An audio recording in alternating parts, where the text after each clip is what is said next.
What's going on, people? Welcome to another episode of the Transfer Talk. Hope you're all doing well. Today we're going to be talking about yesterday's transfer deadline day and the lack of activity and what it could mean to Palace in the future, and also going to talk about Danny Welbeck, who's been released by Watford. Could we be in for him? So let's get right into it. Look, zero activity on transfer deadline day, but I'm not really surprised about it because we've still got another 10 days left of the domestic window to shut, and majority of our players have been linked, have been in, the EFL clubs, Brentford's, Benrahma, and Flynn Downs as well. So I'm not hugely surprised by the lack of activity. But let's go through a couple of points, what happened on transfer deadline day. First and foremost, we kept Wilf, and that was huge because I don't care what anyone says, he's still our best player, and I understand that he hasn't scored as many goals and assists, but you losing Wilf would have been huge, and we managed to keep him, which is a massive plus. And I was pretty confident as well because I didn't really see anyone coming and paying £50 million for Zaha, because when you look at his goals and assists, I understand why clubs wouldn't be willing to pay that much, but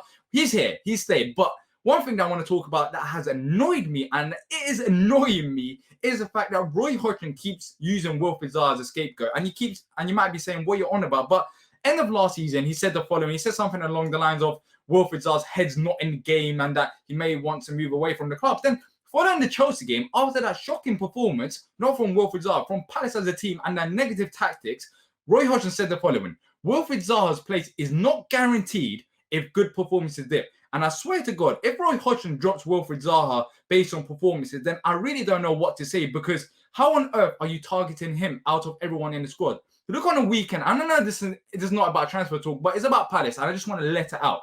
Look on the weekend, how many times did Wilfried Zaha receive the ball going forward? How many times did we actually attack as a team and created chances?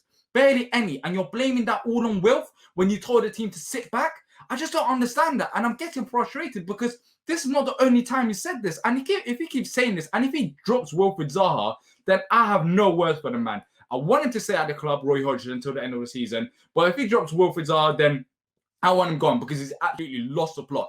I understand no one's place is guaranteed in the team, but you cannot target Wilf out of everyone in that squad when no one really played good on that day. Saka didn't play good. You can argue Mitchell gave away a penalty. Now, I'm not blaming these players, but I just don't like it. I just don't like him targeting Wilf. But going back to the transfer talk, overall, I'm not surprised by the lack of activities, as I said, because of the EFL clubs. But in the last 10 days, I still believe that we need another attacker, whether that's a striker or a winger. I still feel like we need that because we saw it on the weekend where you have Max May on the bench, you have Christian Benteke on the bench, but Roy is not a massive fan of those players. So having them on the bench doesn't mean that we can't still improve them areas, because if the manager's not going to select them, then what's the point? So I still feel like if we get Benrahma, that would be huge. Or if we get maybe Flynn Downs, even though that's one for the future, would be positive as well. But let's see what happens in the last couple of days of the window. Hopefully we can go and get one of those players.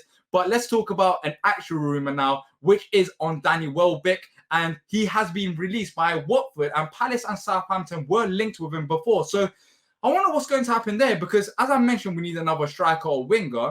Could the club potentially go for Danny Welbeck now that he's been released and could get it for free? I'm not too sure, because we have been linked with him before, and I wouldn't really mind it. Of course, he's turning 30 next month, which is quite shocking because I remember Danny Welbeck at Manchester United scoring goals. I didn't realize he aged that quickly. Time is flying by.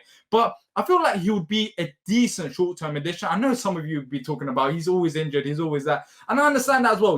He has got injury history, but when he is fit, he's got a bit of pace. He's a good finisher. So he may provide competition there, especially if Roy doesn't want to play Benteke, and could be a decent addition to the side if we don't get Benrahma, because as I said, one more attacker needed. But let me know what you guys think in the comments down below.